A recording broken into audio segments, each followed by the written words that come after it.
His classmates called him a dumb ox. His own family kidnapped him, locked him in a tower for 2 years to break his will. They even sent a woman to his room to seduce him away from his calling. But it did not work. This quiet, hulking man who barely spoke would go on to write over 8 million words, a body of work so vast and so precise that it shaped Western thought for 8 centuries. And then, one morning, near the end of his life, he stopped. He put down his pen, and he never wrote another word. When asked why, he said only this: "Everything I have written seems like straw." This is his story. In the hill country between Rome and Naples, where stone castles rose like clenched fists from the earth, there was born to the noble house of Aquino a son whose body was large, whose voice was small, and whose manner suggested, almost from the beginning, that he lived more inwardly than most men dare. The year was 1225, and the child was named Thomas. Those who first beheld him saw nothing remarkable beyond his size and his silence. Yet silence, like darkness, is often mistaken for emptiness, yet in truth is a depth unmeasured. His mother Theodora was a woman of intelligence and command, accustomed to the obedience of servants and the ambitions of men. She watched her son with patience that bordered on unease. He did not quarrel, he did not boast, and he did not seek notice. He sat with books too heavy for his arms and questions too weighty for his ears.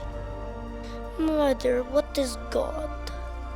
She answered him as well as one could answer such a question to a child, and perhaps better than most answer it themselves.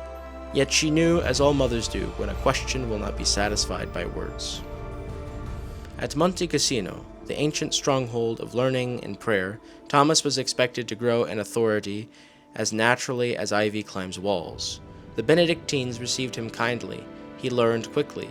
He listened more than he spoke. When spoken to, he answered plainly, without ornament or defense. A monk once remarked that the boy possessed a mind that did not wander but settled, like dust after a storm.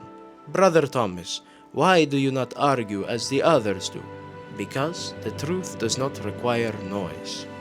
In Naples, amid the sharp air of disputation and the hum of new learning, Thomas encountered the friars preachers, otherwise known as the Dominicans, men who vowed to poverty, study, and obedience, who carried the gospel not as inheritance but as labor.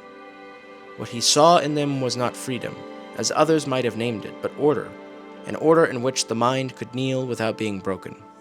"We own nothing, and we are commanded in all things." Thomas did not hesitate. "Then this is where I belong." His family answered his decision, not with debate, but with capture. On a mountain road guarded by blood and expectation, Thomas was seized and returned, not as a son, but as a possession gone astray. They shut him in a tower meant to bend his will, through isolation, comfort, and fear. It bent nothing. When persuasion failed, they had sent temptation, believing the flesh an ally where reason had proved useless. Thomas drove it away with fire, not as a man panicked, but as one removing a certainty. Afterwards, he slept. Released at last by his mother's intervention rather than his own, the young friar went north to Paris, where learning was loud and reputations were made by sharp tongues. There he studied under Albert the Great, a man whose intellect was as expansive as Thomas's deep. Thomas spoke little. His fellow students mistook stillness for dullness, as men often do when confronted with a mind that does not perform itself. "He never speaks. Does he know anything at all?" "You call him an ox. I tell you, this ox will bellow so loudly that his voice will fill the world." Thomas wrote as he lived, without haste, without flourish, and without indulgence. He began where others feared to tread, by stating objections clearly, even forcefully, before answering them with patience and exactitude.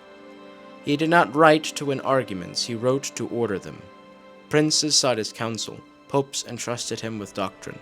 Students copied his words until their fingers cramped, scarcely aware that they were helping to build a structure that would outlast their names. Near the end of his life, something changed. After an experience he never described, Thomas ceased his great work. The pen that had moved so faithfully was laid aside, not in frustration but in recognition. On the road to a council which he would never reach, an illness overtook him. At Fossa Nova, among brothers, he prepared himself as he had prepared every argument, carefully, humbly, and without pretense. Father, your writings will guide the Christian churches for ages, but they are all as straw compared to what has been shown to me. He died as he lived, obedient, quiet, and attentive to truth beyond himself. And though the world remembers him now as a master of reason, those who knew him best remembered something else entirely, that he listened. If you enjoyed the video, please like and consider subscribing. These stories are kept alive when they are shared. Thank you very much.